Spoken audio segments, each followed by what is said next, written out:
What's up, ladies and gentlemen? Welcome back to. You could say this is a mini Let's Make podcast episode. I'm just doing a quick power rank video post Major Two going into Major Three. I'm planning on recording this weekend with LoJack and with Payback as soon as I hear from them, as soon as humanly possible. I'm planning on sitting down with them, discussing Major Two, discussing this season, and discussing what we could potentially be seeing for Major Three, and overall just getting everyone's thoughts and all for this upcoming season. So, guys, well, for the remainder of the season, I should say. So, anyways, let's start off. I did add a new category to the Power Rank listings called Online Warriors, and I'm just going to go through each category. So, starting from bottom, working our way up. Below it up means the team is chalk, chemistry is chalk.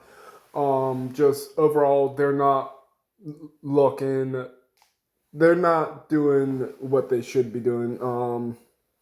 Slash the org is chalked for season ruling. Online Warriors. This is where teams are really great in online or can potentially upset or go on a bit of a run online, but when it comes to LAN, they just struggle or are missing pieces. Confused is, they're a good team, that they can perform, but their chemistry is not clicking right now. Um, oh, and you know what? Yeah, I forgot to put them down there. Okay, so Dark Horse is who I felt could make runs at at tournaments, majors, online, get upsets, or who could potentially win. Um, Next up, contenders are teams I expect to be seeing fight for championship Sunday or fighting for championships. And finally, Sunday regulars are who I expect to always see in grand finals.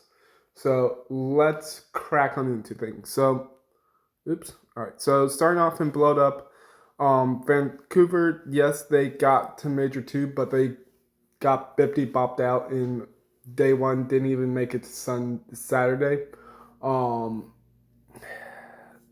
so okay, I'm trying not to do roster mania news just because I'm going to go through that in the main podcast episode on the weekend.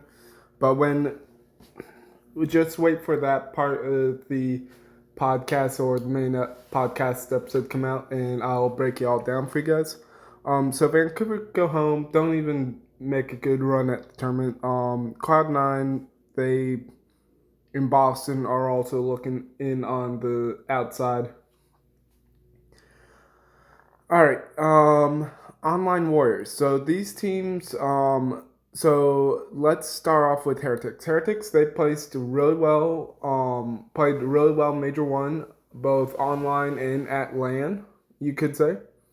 And when it came to LAN performance at Major 2, they just looked flat. Like, you couldn't even tell that they were that Major 1 team. And it's brought some questions up to roster mania. So when we get to Sunday for this week for recording the podcast, I'll bring them up all then.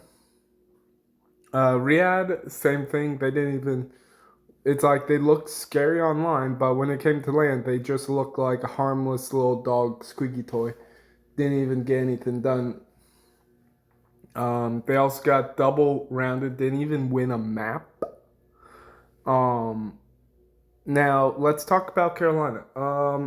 So they get to major. They steal the first map off Gelmates, and then Gelmates steal the next three maps off of Carolina. Carolina, and it's not even close. It's like, are we serious right now? Like, what the heck is going on? Like, you guys say you're a scary team that they can beat anyone, but it's like when it comes to LAN, you guys have failed to perform for the past two majors. So it's like, what the heck is going on, guys? Come on, figure it out. Now, moving up to Confused, yeah, Gelmates, they had a bit of a good performance, but they didn't get to that championship Sunday. They got sent home by Toronto Ultra. Um, I knew there were issues they were having in outside the game, like drama and stuff, but still, these guys can definitely perform. It all depends on how well they're clicking at that time. Like, there definitely can be ups and downs. Like, if Envoy's having a stinker performance, then there's questions to be raised. But if he's fine, the whole team is fine and they're winning. But yeah. So we'll see how Gelmates look going into Major 3 for next week. Now, G2, they did get sent home. Let me double check something quickly. All right, back at it. So G2, they did get 3-0 slammed by Optic. They then got 3-1 slammed by Thieves, and they just couldn't capitalize, like get to that championship Sunday. But overall, it's like that team can perform if need be. It's just it felt like they were stumbling, struggling, throwing away simple, easy rounds sometimes, or just clustering up together, not really watching certain pinches on the map. Yeah. Now, LA Thieves, they get all the way to Championship Sunday, and this one actually turned my head completely because when they got reverse swept by FaZe, I was like, oh my gosh, okay, I think Thieves might get sent home because I seriously had Thieves going home before Gelmates did. Um, huh. So, Thieves, yeah, you had a top 4 placing with Koi going on to get knocked out at top 3. But it felt like it was a better performance by Thieves, but I feel like Thieves are still having major issues in their team wise, especially with all the drama that's happened over the past week or so. So, yeah. Okay, next, Toronto Koi. These are your losers finals top 3 placing. They go up against FaZe. FaZe did they 3-1 Toronto. They took all respawns off Toronto. The only map they lost was a search and destroy to FaZe lost the search and destroy Toronto, but all the other maps were pretty convincing dominance respawn wise. So yeah. All right. On to Sunday regulars, guys. On Sunday regulars. Optic Texas. Let's start with them first. So they make back-to-back grand final. So they make 4 times so far. 2 this year, 2 last year. Grand finals. They win back-to-back grand finals for Black Ops 6. They go into Black Ops 7 and place back-to-back top 2 finishes. So honestly, this is impressive that they can make back-to-back grand finals. But the fact is, they have not won this year, and it does come with a major question. It's like if Mercules does drop a stinker of a series, or if it's like Optic definitely has had a strong season overall, but there comes a case of Vanguard. So FaZe back in Cold War, they were godlike. They were a super team, you could call them. Like they were winning basically everything. They didn't win majors 2 and 5, but they won major 1, major 3, major 4. Yeah, positive it was major 4. They won 2. and then they win champs that year. Like, that's godlike. They almost completed the golden carpet run, literally.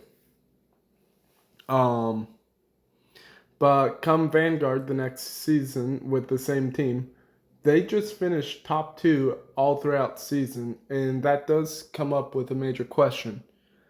Is Optic about to pull a Vanguard FaZe stunt? Because if they do, it does come with a question of, is there a curse to winning back-to-back championships, like world championships, I mean. Because Optic broke that curse of winning back-to-back world championships for MW3 to MW6, then EWC. It's like there does come a curse, I feel like, of, is there really can a team really perform the next year like they did the year before? It's like, yeah, Optic showed it at the end of the year, they came out and won champs both years for MW3 and 6. But it's like, how are they going to perform for the rest of the year? And that is something I'll bring up in the podcast episode for on Sunday, because I do have some serious questions to talk about for them. And finally, FaZe, you're back to back to back to back and back to your 4-time back-to-back Major 2 champions and your back-to-back European champions, FaZe Vegas. And honestly, I know, guys, I put FaZe to second place, Optic to win it all, breaking FaZe's win streak, but holy moly. I have to say, Draza and Abuza were popping off just overall. It's like, when FaZe won, I was just shell-shocked. Then I realized what happened. I was like, oh my gosh. Wow, okay. And there was talks about 04 being dropped for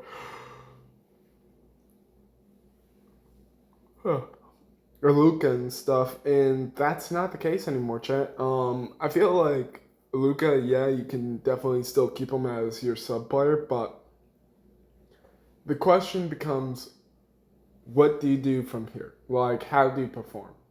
Because there's still more season left to play. Can FaZe keep their form of getting to grand finals? And that does come with question. If FaZe gets to grand finals at champs, can they close out? Because FaZe has been in so many grand finals in the CDL, it does come to a point of, can they convert when it matters most? Because this year, Matt, makes it 5 years since Simp has ever been in grand finals. Like, if Simp can get to grand finals at champs and win, then I say he's tied with Shotzzy of being one of the greatest Call of Duty League players of all time, because that'll make both him and Shotzzy with 3 rings. And it pains me to say that, because it's like I keep wishing BZ was there right by Simp, because they've been teamed for so long but never got their 3rd rings together. It just, I want to see Simp get his 3rd ring. Like, I really do. He really deserves it. Like, what he's doing on the map this year, like, he's literally putting his squad on his back and carrying them so hard sometimes. It's like, he is worthy of that 3rd ring, and he deserves it. So, yeah. Alright, guys. Let me know what your thoughts are in the comment section below for power rankings, if you guys have them different. I'll catch you guys tomorrow for a live stream, tomorrow for video-wise. I'll catch you all tomorrow. Have a good night, guys. Peace out.